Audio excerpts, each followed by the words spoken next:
ప్రచార సాహిత్య ప్రవీణ,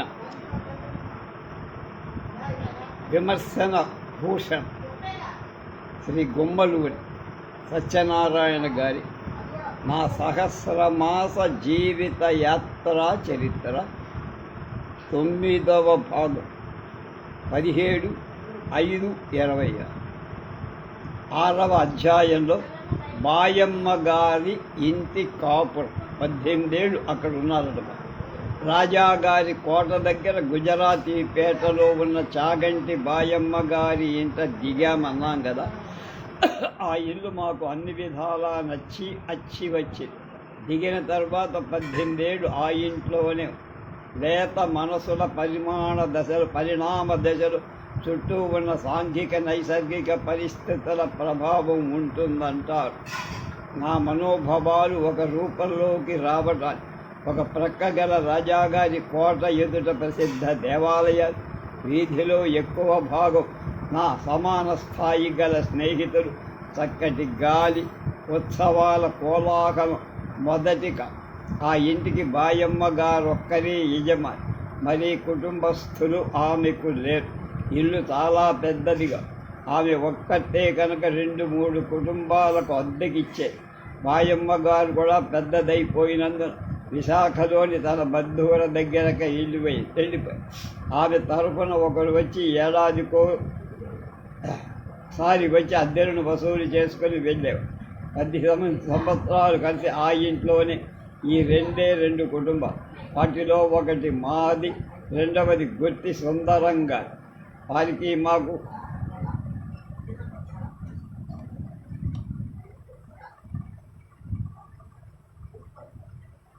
ఇతనికి పెద్ద చదువు లేదు. కారుమూరి అప్పారావు గారి స్టోర్స్లో కొన్నాడు గుమాస్తా. తర్వాత శ్రీ వైకుంఠం పరంపురం నుండి వచ్చారు. అతడు చదివింది LMC అయినప్పటికీ వైద్యంలో చిన్న చదివే అయితే వైద్యులకు చెయ్యి మంచిది కావాలంట. అతని పర్వాకి మెడి వచ్చినప్పుడు ఊరి నిండా కల్రాకే చాలామంది చనిపోయారు. అప్పుడు అతడు కల్రా వచ్చిన వారికి వెంటనే సెలైన్ ఇవ్వడం వల్ల పొంగిపోతూ ఉన్న రోగి లేచేవారు. దానిలో ఒక్క వారి ఇంట ఊరిలోనే మంచి పేరు. గుర్తి సుందరం తల్లి పేరు కామం. ఈమెకు ఒక్క కూతురు, ఒక కొడుకు. ఈ కూతురు నాకంటే 3 ఏళ్ళు చిన్నది. 15 సంవత్సరాలు పైగా కలిసి ఉన్నందున మా కుటుంబాలలో అరమరికలు. నేను 1921 5వ క్లాస్ చదువుతుండగా మా నాయనమ్మకు వారం రోజులు జ్వరం వచ్చి హాస్పిటల్ నుండి నాన్నగారు మందు తెచ్చారు.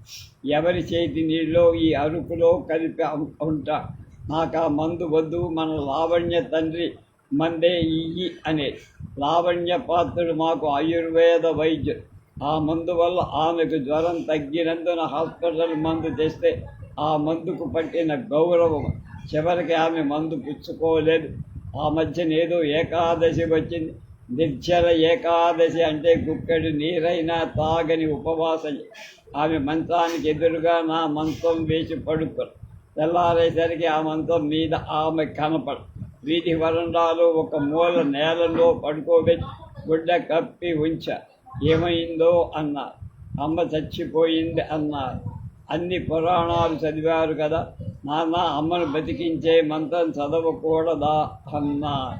నా అమాయకత్వాన్ని నవ్వాలు ఏడవాలు తెలియక లోన మా నాయన గారు బాధపడేవారు.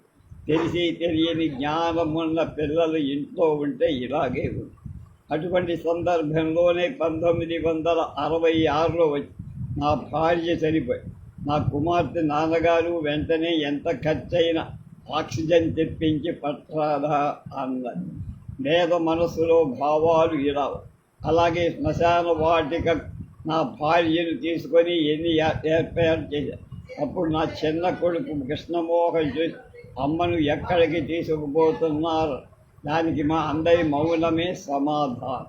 అటువంటి వచ్చింది. మా అక్క అత్తవారింటికి వెళ్ళి మొదలు ఇంట్లో ఆడదక్షత లేని లోపం కొట్టవచ్చినట్టు మా తండ్రి గారి దినచర్య సద్గ్రంథ పఠనం నాయన గారు ప్రసిద్ధికెక్కిన పౌరాణిక.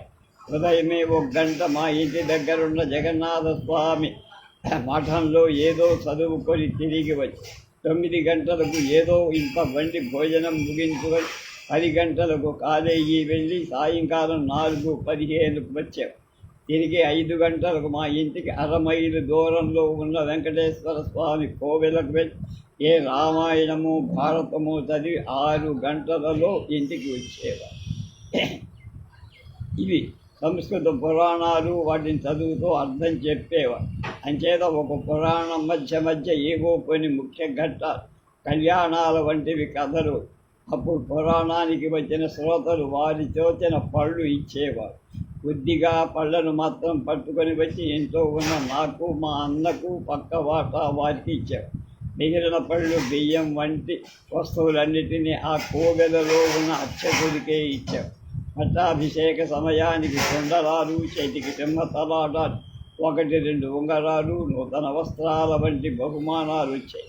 వాటికి రాత్రి భోజనాలు అయ్యాక కొంత విశ్రాంతి తీసుకొని ఆ తర్వాత 8 నుంచి 9 గంటల వరకు మా ఇంటికి ఒక ఫర్లాంగు దూరంలో అమ్మ గమ్మమ్మ గారింట భాగవతం చదివేవారు. ఆ రోజుల్లో ఒకరింటికి భోజనానికి వెళ్ళేటప్పుడు మడిబట్ట కట్టుకొని పైన తడి గావంతా లేక తువాలో వేసుకొని చేత మంచినీళ్ళ చెంబు పట్టుకొని వెళ్ళటం ఆచారం. కానీ ఈ రోజుల్లో ఈ మాదిరిగా ఒకరింటికి భోజనానికి వెళ్ళటం అంటే చిన్నది. వెళ్ళక తప్పదన్నప్పుడు కొత్త రకం మర్యాదలు, తీరుతెన్నులు, విందుకు వెళ్ళే వేషధారలు మొదలైనవన్నీ వచ్చాయి. ఇంటి ఆడదక్షత లేకపోతే మన సంసారం నడివీధిలో ఉండి. మా నాయన గారికి వార్ధక్యంలో ఇటువంటి దుస్థితి వచ్చిన కొద్దిగా ఇరుగు పొరుగు సహాయం వల్ల పెద్ద కష్టం లేకుండా పోయి. విచిత్రం ఏమంటే నాకు కూడా ఇటువంటి పరిస్థితి నా 60వ ఏట వచ్చి. నా భార్య 66లో మరణించి. అప్పటికి నా కుమార్తె చిన్నది. సంసార భారం దాని మీదే పడి అప్పుడే విజయవాడ ఆకాశవాణి కేంద్రానికి బదిలీ. విజయవాడ వెళ్ళగానే నాకు వచ్చిన ఘోర దుఃఖాన్ని ఎరిగి చింతించిన పొరుగువారు తటస్థించి నాతో పాటు విజయవాడ ఆకాశవాణి విద్యా విభాగాన్ని నిర్వహిస్తారు కందుకూరి రామభద్రరావు గారి కుటుంబం ఉంది. ఒక పక్క ఇంట్లో జగన్నాథరావు గారు ఉపాధ్యాయ వృత్తి చేసి విరమించిన వాళ్ళు ఉన్నారు. ఇంట్లో పాపం అన్ని పనులు చేసుకుంటున్న పిల్ల ఉంది. దగ్గర పండుగలకు, ప్రత్యేక రోజులకు వారి ఇంటికి ఎన్నో పిండి వంటలతో సహా భోజనం మా ఇంటికి. ఆ విధమైన సహకారం సంఘంలో సానుభూతి ఇప్పుడు కనపడు.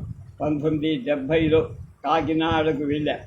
ఇంటి పని, వంట వార్పు చేసుకుంటూ తమ్ముడికి నాకు అన్నం పెట్టి తను తిని కాలేజీకి వెళ్ళి సాయంత్రం వచ్చి అదే ప్రసారం నడిపించే అదే పద్ధతి. అటు చదువు, ఇటు ఇంటి పని వల్ల ఆ చిన్నతనంలో బాగా నలిగిపోయిందమ్మాయి. ఆ చిన్నారికి ఇవ్వాల్సిన పోషణ నేను ఇవ్వలేకపోయి.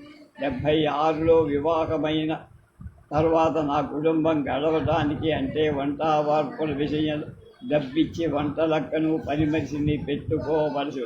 తిన్నారా లేదా అని అడిగేవారు పొరుగువారు కుటుంబాలు కాకినాడలో లేవు. కానీ నేను ఉన్న ఇంట్లో మరి 2 కుటుంబాలు. అవి ఉండడం మాత్రం వలన ఉన్నదేనట్టే. 40 సంవత్సరాలలో మన సంఘంలో వచ్చిన పెద్ద మార్పు ఇది.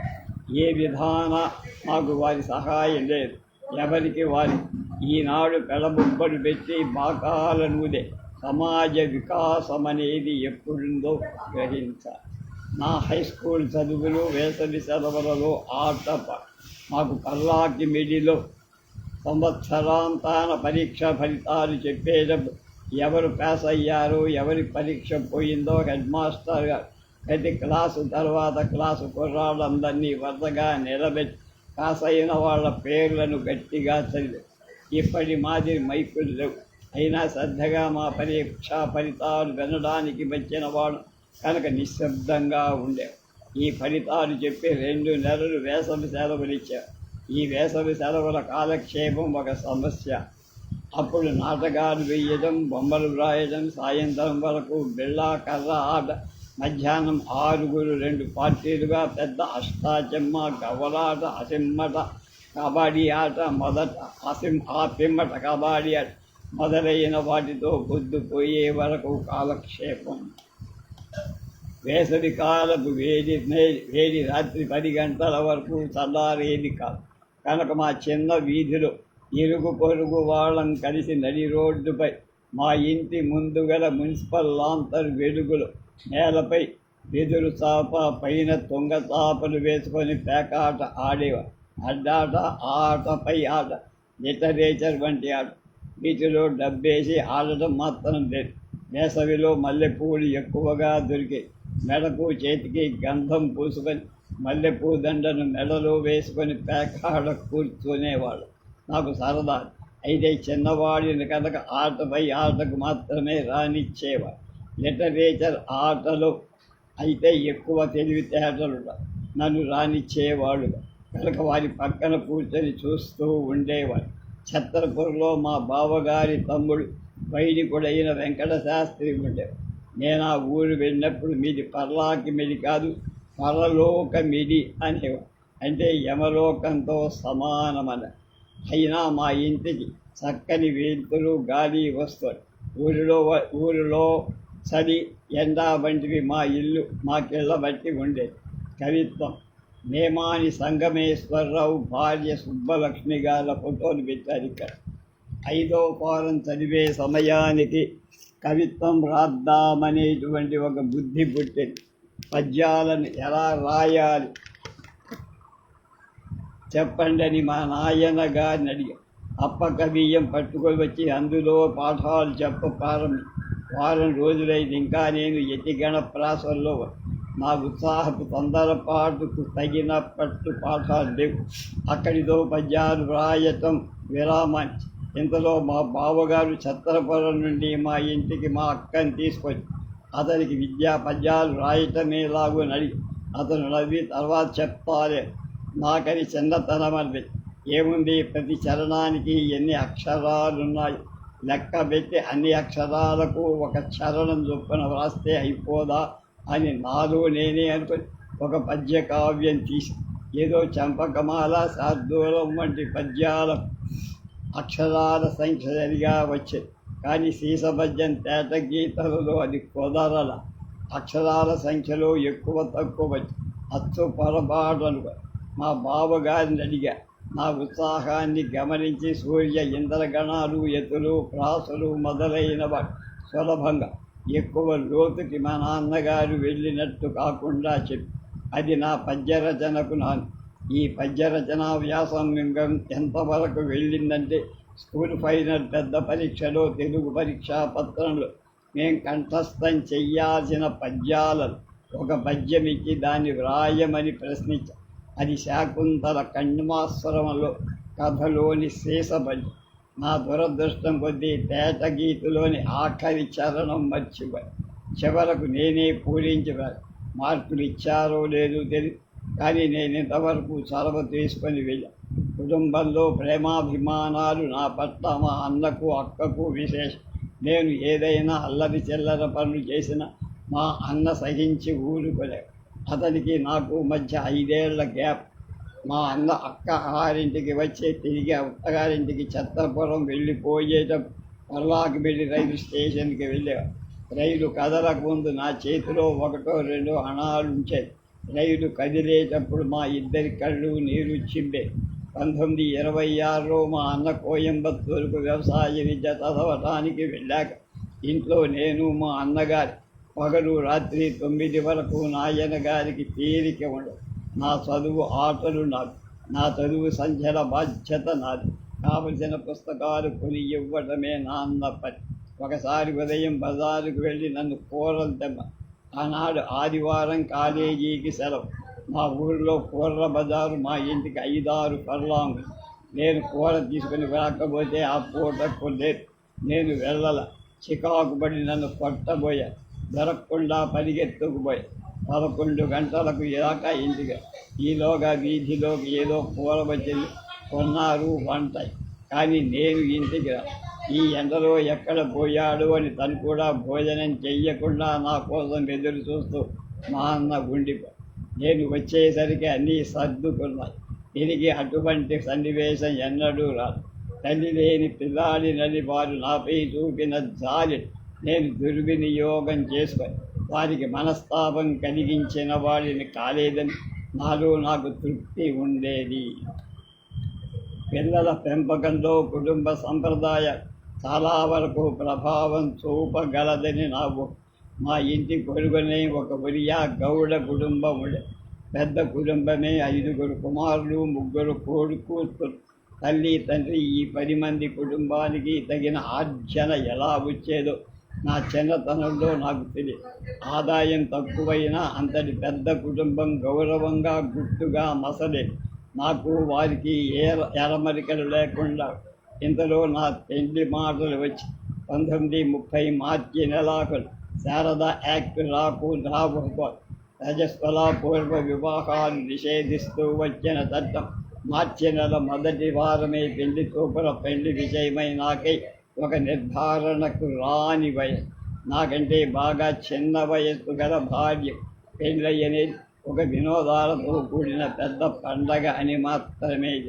నా బాల్య వివాహం 30లో నేను ఇంటర్ మొదటి సంవత్సరంలో ఉన్నా సరే వివాహమైంది. మొదటి పెళ్లి, తర్వాత ప్రేమ, పెళ్ళాడి ప్రేమించు అనే సిద్ధాంతం నా పట్ల ఆచరణలో వచ్చి నా మామగారు పెనుమర్తి రామమూర్తి గారు PWDలో హెడ్ గుమాస్తా, అతని తోడరుడు గుమ్మలూరు అప్పల నరసింహం గారు పల్లాకిమిడిలో పోస్ట్ మాస్టర్గా వచ్చి రాజవీధిలోనే మా ఇంటి దగ్గరలో ఉన్న తమ్మావారి ఇంట్లో అద్దెకు. పెనుమర్తి వారిది రావిచంద్రి గ్రామం, దానికి దగ్గరలోనే కొమ్ము వలస అనే గ్రామం. ఇది శ్రీకాకుళం ఆముదాల వలస నుండి హీరమండలం వెళ్ళే దారిలో, అయినా ఇది రహదారి కొంత దూరంగా ఉన్నట్టే. హీరమండలానికి దగ్గరగా ఉన్న స్కాట్ పేట దగ్గర బస్సు దిగి కాలినడకనో బండి ఏర్పాటు చేసుకొని 2-3 కిలోమీటర్ల దూరంలో ఉన్న కొమ్ము వలస కొమ్ము వలసలో 2 బ్రాహ్మణ కుటుంబం. అధికారుల రామమూర్తిది కరణ మండా వారి. అధికారుల రామమూర్తికి 3 కుమార్తెలు. 3వ కుమార్తెను నా మామగారికి ఇచ్చి పెళ్లి చేశారు. ఇది మేనరక. నా మామగారి దగ్గర బంధువులు మరణించడం వల్ల అధికారుల రామమూర్తి గారు చేరదీసి పిల్లనిచ్చి నా పెళ్లి కూడా కొమ్ము వలసలో అయింది. నా మామగారికి పెనతల్లి, ఆమెకి 2 కుమార్తెలలో ఒకరు శ్రీకాకుళంలోని ఎల్లాపంతుల సుబ్బారావు వైద్యుడు నాకు. రెండవ దాని నా పెనతండ్రి అంటే నా చిన్న నాయనమ్మ యొక్క 2వ కుమారుడై నేమాని బలరామయ్యకు ఇచ్చి వివాహం చేసి, బలరామయ్య రైల్వే స్టేషన్ మాస్టర్గా పనిచేసి రిటైర్ అయ్యి, ఇతనికి 3-4 కుమార్తెలు, ఒక్కడే కొడుకు. ఈ కుర్రవాడి పేరు సంగమేశ్వరరావు, రైల్వేలో గార్డ్. అతను నాకు తోటల్లుడు కూడా అయ్యా. ఖుర్దాలో ఇతని ఉద్యోగం నుండి విరమించిన తర్వాత భార్యతో 1988లో విశాఖ వెళ్ళి స్థిరపడి, కానీ దురదృష్టవశం చేత 89 జనవరి 6 మరణం. మా మామగారికి 2 కుమార్తెలు, ఒక కొడుకు. పెద్ద కుమార్తె నా భార్య, రెండవది నేమాని వారి కొడుకు. నా బామ్మర్ది Balakrishnamurthy Visakha municipal high school teacher. వీరికి చోడవరం అనకాపల్లి దగ్గర మండా వెంకట్రావు గారి ఏకైక కుమార్తెనిచ్చి, ఈ సంబంధాల తీరు చూస్తే మాది కొంచెం దూరపు సంబంధం, మిగిలినది ఏదో రకంగా దగ్గర. 1930 సంక్రాంతి ముందు జయపూర్, కోరాపుట్ ప్రాంతంలో ఉన్నందున మలేరియా అనారోగ్య కారణం వల్ల మా మామగారు సెలవు పెట్టి పల్లాకిమిడిలో పోస్ట్ మాస్టర్ గుమ్మలూరు అప్పనరసింహ ఇంట్లో ఉండగా శారదా వీళ్ళు రావడం, కుమార్తెకు పెళ్లి చేసి అయ్యాలనే తొందర రాగా నా సంబంధం స్థిరపడి, మన వివాహాల విషయమై పూర్వశాస్త్రాలు ఎన్నో విధాలైన సొంత పరీక్షను, సంప్రదాయపు విలువలను వీలైనంత వెనకతరం వరకు తెలుసుకోమని ఒక సంగతి సృష్టికై ఈ కొత్త జంట ఏర్పడనున్నది కనుక వీలైనంత ఉత్కృష్ట సంతానోత్పత్తి దృష్టిలో పెట్టుకొని ఎన్నో కట్టుదిట్టాలు చేశారు. ఆ సొంతనాల పరిశీలన ఇప్పుడెంతవరకు సాధ్యమో చెప్పను. 1926లో మా అన్న వేదన పట్ల అప్పల నరసింహం, అప్పుల కాదు అప్పల నరసింహం గారి రెండవ కుమార్తె రామనరసింహతో పెద్ద కిమిడిలో వివాహం. ఈ పెద్ద కిమిడి అనేది చిన్న ఎస్టేట్, బరంపురానికి 15 మైళ్ళ దూరం దగ్గరలో ఉంది. దానికి అప్పుడు మా అప్పల నరసింహం మావయ్య ఎస్టేట్ దివా. అప్పుడు అది కోర్ట్ ఆఫ్ వార్డ్స్లో ఉంది. ఎందుకంటే ఎస్టేట్కు వారసుడైన రాకుమారుడు ఇంకా మైనార్టీలోనే ఉన్నాడు. 1929 వ్యవసాయ పట్టభద్రుడైన మా అన్న తిరిగి రాగానే వెంటనే అతనికి వ్యవసాయ శాఖలో సామర్లకోట ఫారం మేనేజరుగా ఉద్యోగం.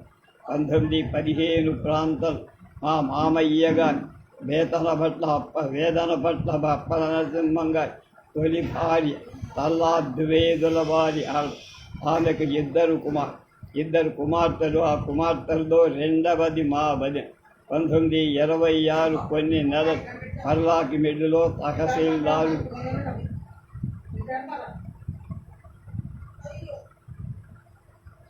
ఆ మామయ్య పనిచేసి అతని భార్య 1915 ప్రాంతంలో చనిపోయి వీరు రాజవీధిలో ఉండి మేము రాజగారి కోట దగ్గర బాయమ్మ గారింట్లో ఆ తొలి భార్య మరణానంతరం ఆయన నడిమించి విజయనగరం సరస్వతమ్మను వివాహం 1926లో జరిగాడు. మా అండ్ల పెంటి వాడికి ఆమెకు 2 పిల్లలు. సరస్వతమ్మకు 3 కూతురు, 3 కుమార్తె. చివరికి ఆమె అనారోగ్యం వచ్చి చత్తరపురం 1939లో చనిపోయి. తర్వాత కొన్నేళ్లకు అప్పల నరసింహం గారు గుమ్మలూరు వంశ వివరణ. ఇక్కడ మా చుట్టరికాల వివరణ అవసరమని కొంత రాసి గుమ్మలూరు వెంకట శాస్త్రి మా పితామహులలో ఒక అతని సోదరి యొక్క కుమారుడు మా తండ్రి నరసింహశాస్త్రి. వెంకట శాస్త్రి గారి కూతురు నరసమ్మ. ఈమె మండపాక వారి కొ. ఈమెకు 4 కుమారులు, 3 కుమారులు. సోదరి వేదన పట్ల నిశ్చిత్తం. ఈమె కుమారుడే అప్పల నరసింహ. ఈ మాదిరిగా వెంకట శాస్త్రి గారి మరి 2 అక్క చెల్లెళ్ళ కుమారుడే బండారు సత్యనారాయణ, కాంభట్ట లక్ష్మీ నరసింహం. మా తల్లి పుట్టింటి వారు బొంత. ఆమె తమ్ముడికి 1 కుమార్తె. ఆమెను మా అన్నకిచ్చి పెళ్లి చేయటానికి అడిగా. నా తల్లి చనిపోయిన నాటి అంతవరకు మేనమామ రాల. ఇన్నాళ్లకు మేము నీకు జ్ఞప్తికి వచ్చామా అని మందలి ఆ సంబంధానికి మా నాయన గారు ఒప్పుకో. దానితో మా మేనమామల సంబంధం పూర్తిగా తెగు. నిజానికి వారు రాజమండ్రిలో 1937 నాటికి ఉన్నారు. నాకు పెద్ద కుమారుడు పుట్టినప్పుడు ధవళేశ్వరంలో నా అత్తగారు ఉంది. ఆ పాఠశాలకు మా నాయన గారు నా వద్దనే ఉంది. నా మేనమామ అక్కడికి రాగ్గరగిరం రాజమండ్రిలో ఉన్నట్లు తెలుసుకొని వారిని శుభకార్యానికి వాడు వచ్చారు కూడా. అదే తొలిసారిగా నా మేనమామని చూడటం. తూర్పుగోదావరి జిల్లాలో ఇన్నేళ్ళు ఉండి కూడా ఇదేం పాపమో వాళ్ళకి కలియలేదు. దరిమిలా ఎన్నడూ పరస్పర సమాచారాలు తెలుసుకోవడంగా రాజమండ్రి కాకినాడలకు రాకపోకలు కానీ లేవు. మా తల్లి వంక బంధువులు లేరే అనుకో. ఇతర బంధురికాలు తినతండ్రి గారి ఋగ్వేద ఆంధ్రీక సాధారణంగా కొన్ని శాఖల పెళ్ళిళ్ళ పేరయ్యల వంటి సమాజ సేవకు బంధువులలో ఉండే ఆచారం మొదటి నుంచి ఇప్పుడు వివాహ సమాచార సంఘాలే వచ్చి ఈ మధ్య ఒక శాఖకు చెందిన కుటుంబాల మధ్య సహకారాలు సన్నగిల్లి ఎవరికి వాళ్ళే అయిపోయి దానితో కష్టానికి సుఖానికి తోడ్పడి బంధువర్గం మత్సుకైనా దొరకటం. డబ్బు ఉంటే దానితో అన్నిటినీ సంపాదించుకుంటా, లేకపోతే అగతాలు. బంధనికాలు సంధానకర్తగా మాకు నా చిన్న నాయనమ్మ ఉండే. ఆమె మా నాయనమ్మకు స్వయాన చెల్లి. నేమాని సీతమ్మ. ఆమెకు 2 కుమారు. పెద్దతను వెంకట నరసింహ శాస్త్రి, బరంపురంలోని కళ్ళికోట కాలేజీ తెలుగు పండిట్. అతను ఋగ్వేదానికి తెలుగు పద్యాలు రాశారు. 7-8 సంవత్సరాలు దానికై కష్టపడి కాలేజీలో పిల్లలకు పాఠాలు చెబుతుండగా తలలో రక్తనాళాలు బద్దలైనవి. తర్వాత ఆ వ్రాతపతిని నాకిమ్మని మా పినతల్లిని అడిగా. వారికి సంతానం లేదు. ఆమె నాకు పుస్తకం ఇవ్వనూ లేదు. చివరికి ఎలాగో పురాణం సూర్యనారాయణ శాస్త్రి గారు తర్వాత రాజమండ్రిలో మహీధర జగన్మోహన్ రావు మొదలగు వారి చేతిలో తిరిగి. జగన్మోహన్ రావు గారు మా బంధువే. ఒక గ్రంథమాలను కూడా స్థాపించారు. తెలుగు ఋగ్వేదాన్ని అచ్చువేయించడానికి ధన సేకరణ రంగంలో కొంతవరకు శ్రవించాడు కానీ పనిచేశారు. ఇంతలో ఆయన చనిపోయారు. తిరుమల తిరుపతి దేవస్థానం వారు శివరకు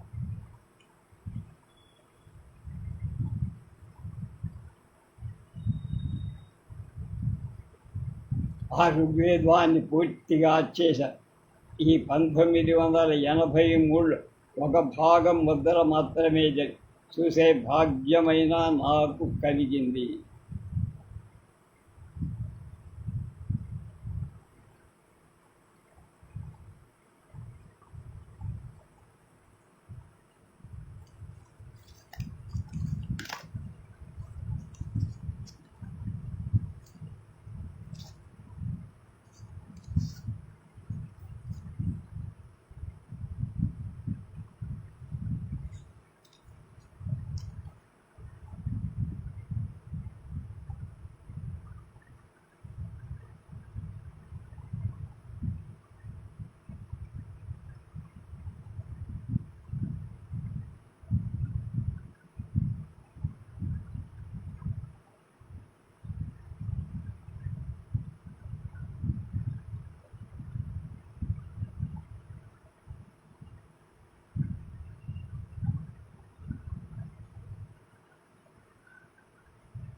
మా చిన్న నాయనమ్మ సీతమ్మ గారి రెండవ కొడుకు బలరామ రైల్వేలో స్టేషన్ మాస్టర్. ఇంచుమించు గంజాం జిల్లాలో రైల్వే స్టేషన్లో చాలా కాలం పనిచేసి సెలవుల్లో వీరింటికి వెళ్ళి కొన్నాళ్ళు ఉండేవారు.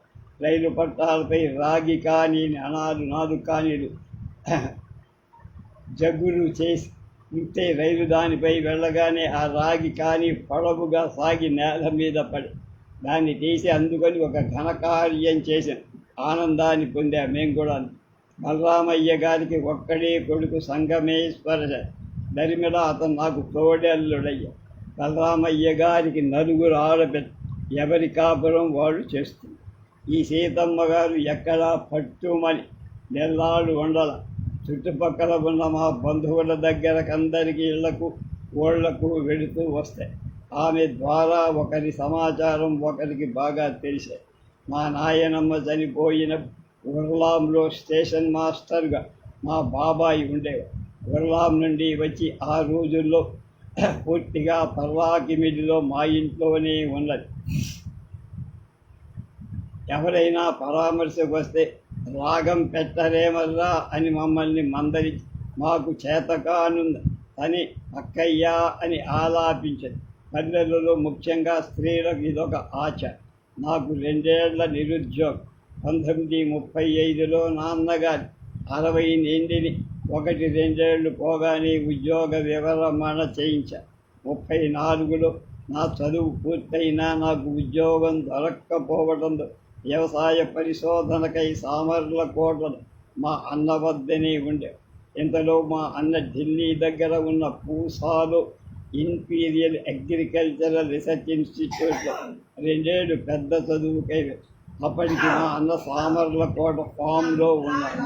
వారికి దాదాపు 2 ఏళ్ల పిల్ల. ఆ పిల్లవాడితో వదిన తన పుట్టింటికి ఛత్రపురానికి వెళ్ళగా నేను పర్లాకి మెడికి మా నాయన గారి దగ్గరకు వచ్చి నిరుద్యోగిని కనుక ప్రతి చోట అప్లికేషన్ వేయడంతో కాలక్షేపం. అదే సమయంలో చాగంటి బాయమ్మ గారి ఇల్లు వదిలి మా వీధిలోనే కొంత దూరాన చిన్న ఇల్లు ఉంటే దానిలోకి నాయన గారు మారారు. బాయమ్మ గారింటిని చాగంటి సాంబయ్య గారు కొన్నారు. దానివల్ల మేమంతా 18 కాపురం చేసిన ఆ ఇంటిని ఖాళీ చెయ్యక తప్పల.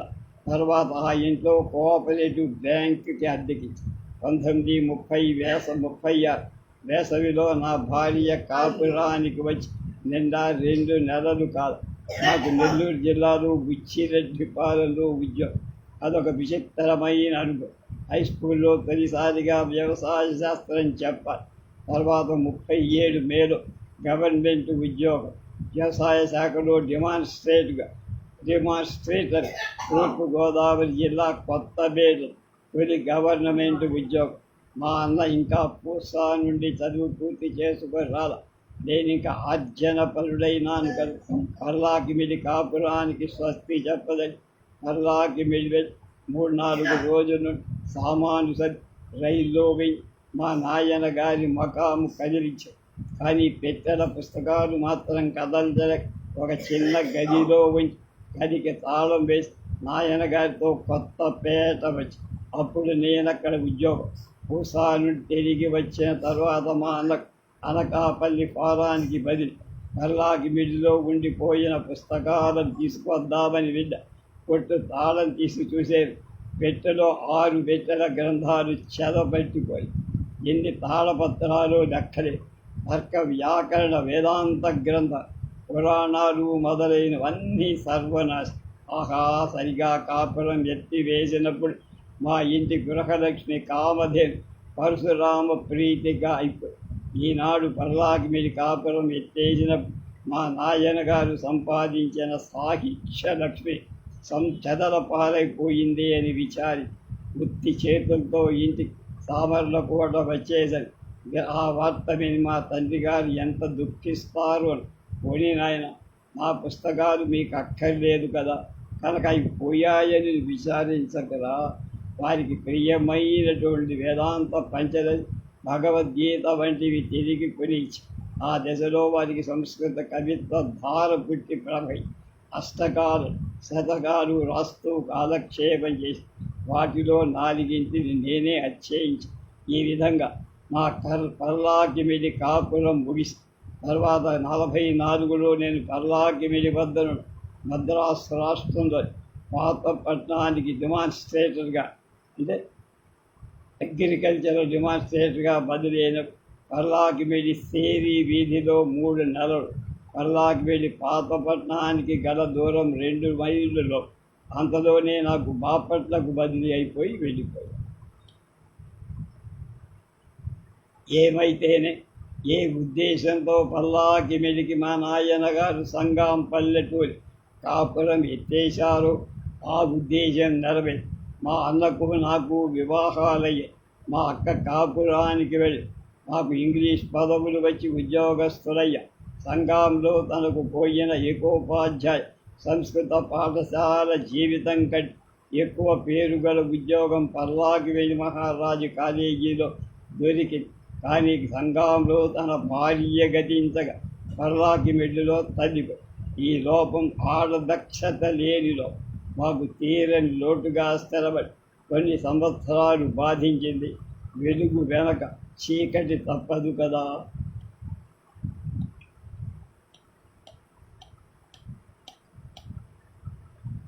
తర్వాత 7వ అధ్యాయం రేపు కోయంబత్తూరులో చదువు 1931 నుంచి 34గా.